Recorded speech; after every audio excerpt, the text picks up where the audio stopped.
Hey everybody, it's Brianna Hodges, and I am super excited to have with us on our Coaching Through Uncertainty podcast, the one and only Dr. Katie Novak. Hey, how's it going? How's it going?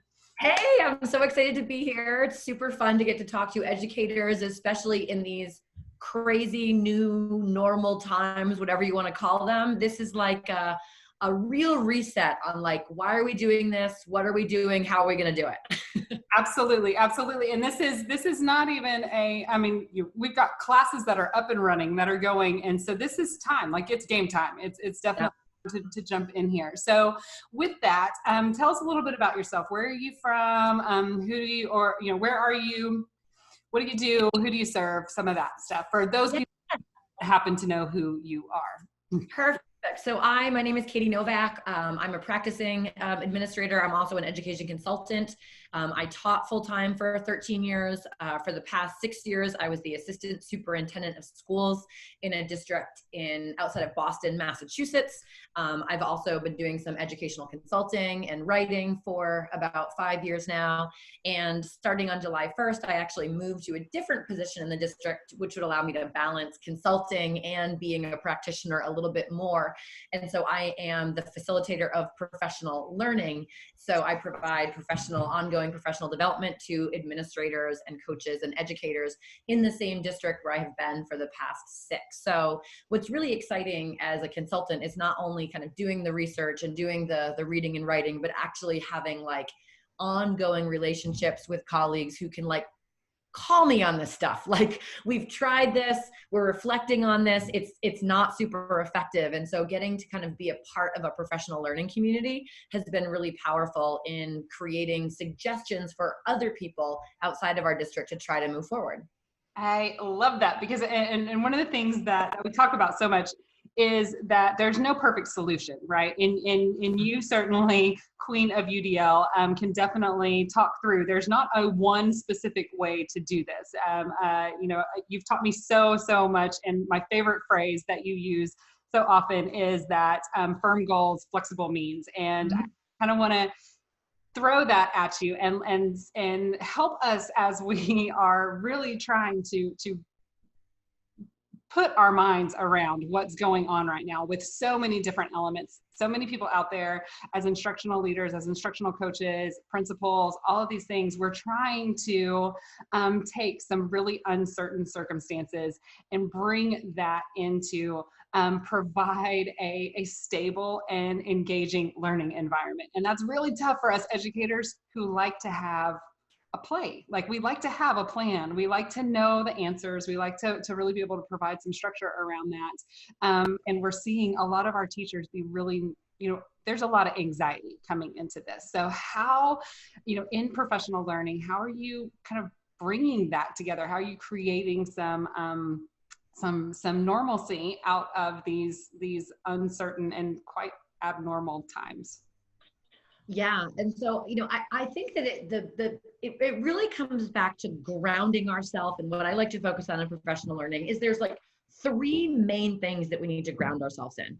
And I think that right now there's so much focus on like, how do we do this remotely, which is like learning all these new tech tools. And there's like a lot of bells and whistles. And by no means am I saying that technology is not critically important when we're moving remotely. But I think that the real question comes down to a lot of those PLC questions that the DeFores, came up with forever ago, which is like, what is it that we want all students to know, and what do we need them to be able to do? Like, that's the first question. Before we start looking at all of these different tech tools, it's like, make a list of the things that students have to know and what they have to be able to do, like the priority standards.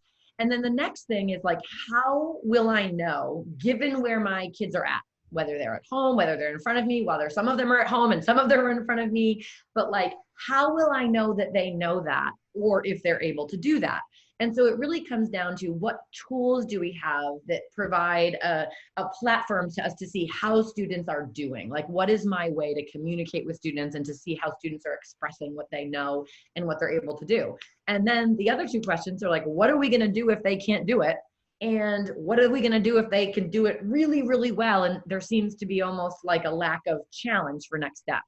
And when we kind of drive ourselves through those questions all the time, we realize that we have to be really flexible. And so the first step is like those firm goals, like what is it that students have to know? And then given that some are home and some are in front of us and some are balancing jobs or watching other siblings or sharing devices, given all that variability, I love the term that they use for UBD, the UBD framework, understanding by design, where they say, what is acceptable evidence?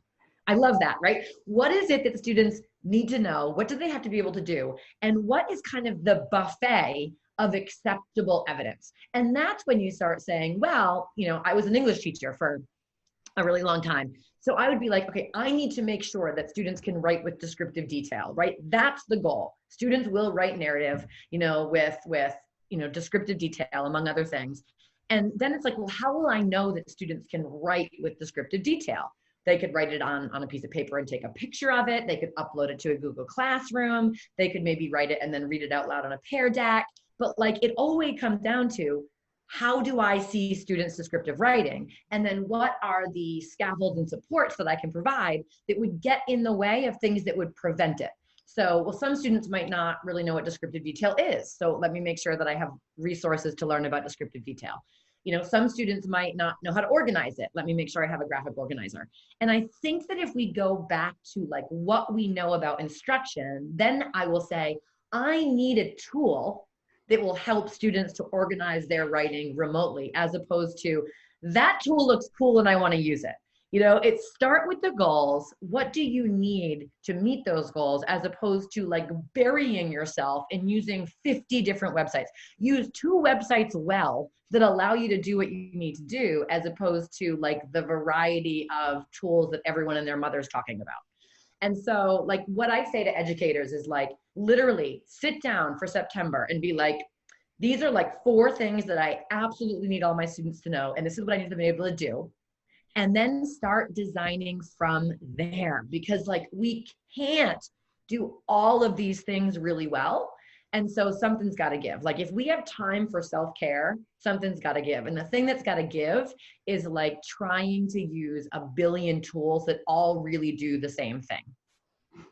I love that. I love that, right? Because instead of having, you know, former English teacher, you know, recovering English teacher, as we like to say, that, you know, there's not one book that will teach every single component of literature. Instead, you know, there's so many different, you can pull them in all these different ways, and you can really tweak that. And I love that mindset of, you know, creating some lists and then finding those connections in there, narrowing it down, creating personalization, not by creating a different situation for everybody, but instead by creating some of those subsets, and then, you know, kind of giving some ideas that go into that. So thank you for wrapping our brains and arms around that.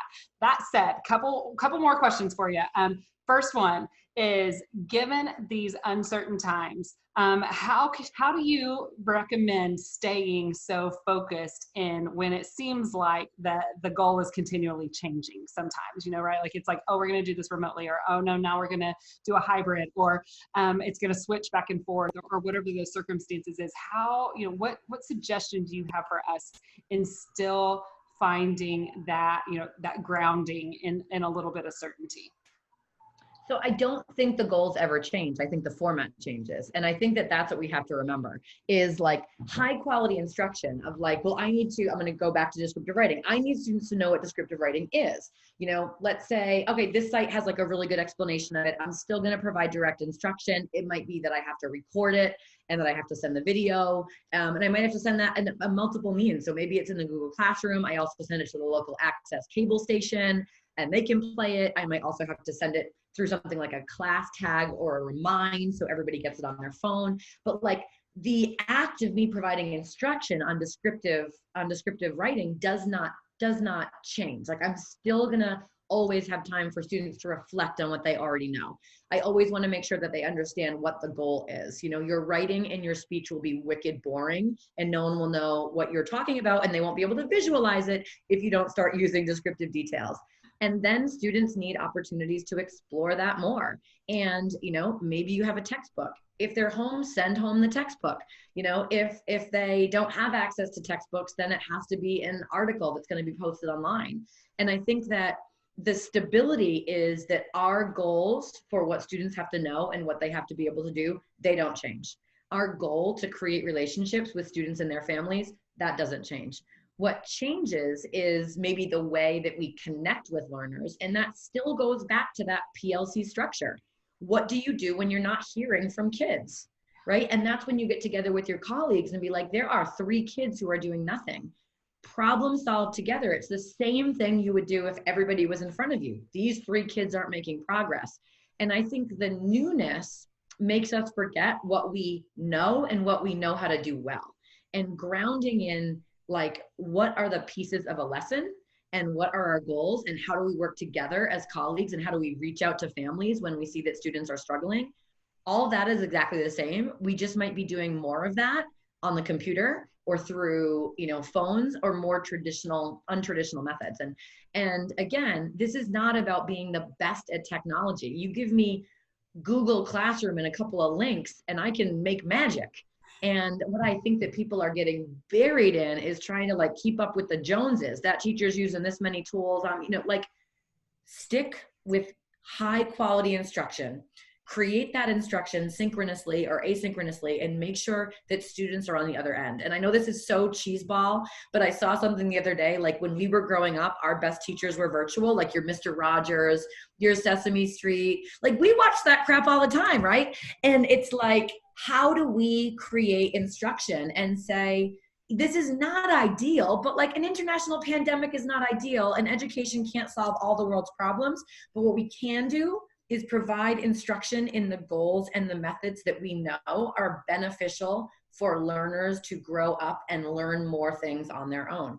And so what I say to my teachers is, like, stop worrying about, if you can connect to students, that's a good enough tool right now. Okay. And all of the 20 million things that the district buys, which is great, that's less important right now than one-on-one connections with students and their families to share what our goals are, to provide instruction, to provide resources to learn more, and some mechanism for students to share with us how they're doing so we can react accordingly. So connection before content, content before format. I love it. I love it. I mean, yeah. Oh, we should make a graphic. I love this. I love this. And it's going back to exactly what we know as educators, right? Like, you know, your educational pedagogy, you know how to handle this. The content doesn't change, the format might. I love this. I love this. Thank you so much. So last question, parting question, and you may have already, I think it may kind of pull from this, but I'm going to give you one last chance if you want to add anything else to it, is, you know, what is something in your playbook that we could steal from you and add to ours? You know, knowing that there's not really a playbook for a pandemic, but, you know, when we are working with our teachers, you know, in that professional learning opportunity as instructional coaches, as principals, what's something or a strategy or something that we can add to our toolbox of tricks these days? I think one of the simplest things that we can do is, I'm big on, like, choice and voice, but I think the voice part is simply, after 1 week of doing whatever you're doing, reach out to your students and reach out to your families and have them fill out this sentence stem. Moving forward, in order to help me to learn more, it would be cool if ... right? And what I would say to my learners is, I don't care if they're adult learners, I don't care if they're, you know, they're very, very young, but it's essentially like, think about what works for you well for learning in whatever place you're learning. And just say, what is something that I am not doing that you find might be beneficial, and be, like, reasonable. Like, it would be cool if we didn't do work. Well, that's a silly thing to say because you know that it's really important for you to learn. But, like, whenever I do this, I'm floored at how awesome the feedback is. So even as, like, a professional kind of development provider, I had an opportunity last week to do 2 days with the same group. The first day, like, it was super flexible. Same exact thing that I'm saying with you. I was very clear about, this is what you'll be able to know and this is what you'll be able to do at the end of the session. I provided some direct instruction, like on video. I gave a break of time to say, now explore more about this. If you want to listen to a podcast, if you want to watch TED Talk, if you want to like look at exemplars, and then you're going to share with me kind of what your aha moments are, right? And then at the end, I said, like, what could I do differently? And what was so fascinating is out of like 45 different responses, there were probably 20 that would be like, it would be really cool if you treated us like students and actually taught a lesson. It would be really cool if, instead of like talking about how to design the lesson, you mod, right? And then somebody else said it would be really cool if we created groups to do the expression piece. So I was able to come back the next time and say, I was reflecting on your ideas. This is what you said. This is how I'm designing differently as a result of your feedback.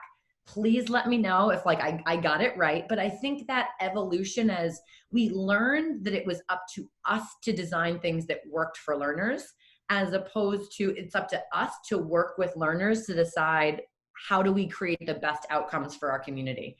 And I think that when we say, what could I do differently? We open ourselves up to barbs like, don't talk so much. Whereas it would be cool if we had more time to work in groups. It would be cool if there were closed captions when you were presenting. And I'm like, oh, I can do something about that. So again, it would be cool if is your best friend, be open to feedback, be open to collaboration. And like, you can make magic over time. It's not fast, but like, we know the instruction, learners know themselves, put it together, magic.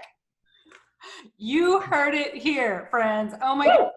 I absolutely, I hope you out, if you didn't know Katie Novak before, now you do, and now you see why we all absolutely adore you. You've given me so much to think about. I hope if you're out there, you've grabbed a ton for your playbook. And for all you coaches out there coaching through uncertainty, grab some of these nuggets for sure. Thank you so much, Katie, for sharing your ideas and your knowledge with us. Keep up the amazing work. Keep following you, what you're doing, and we greatly appreciate you. Thanks so much, guys. Thanks so much. Coaching Through Uncertainty is a Future Ready Schools podcast series that explores the new shifts in teaching and learning that are happening right now. Future Ready instructional leaders, coaches, and teachers are navigating challenges that were theoretical, optional, or barely feasible only last year, but have now become full-blown, full-speed, in-the-moment realities.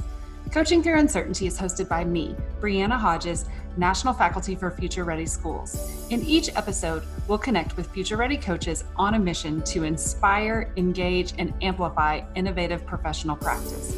We'll hear from the nation's top instructional leaders as they share their experience, expertise, and advice to reimagine teaching and learning to better suit today's learners with tomorrow's tools. You can subscribe and listen to Coaching Through Uncertainty wherever you get your podcasts. Go ahead and subscribe so you don't miss an episode. Coaching Through Uncertainty and Future Ready Schools are projects of the Alliance for Excellent Education. Together we're better. Together we're future ready.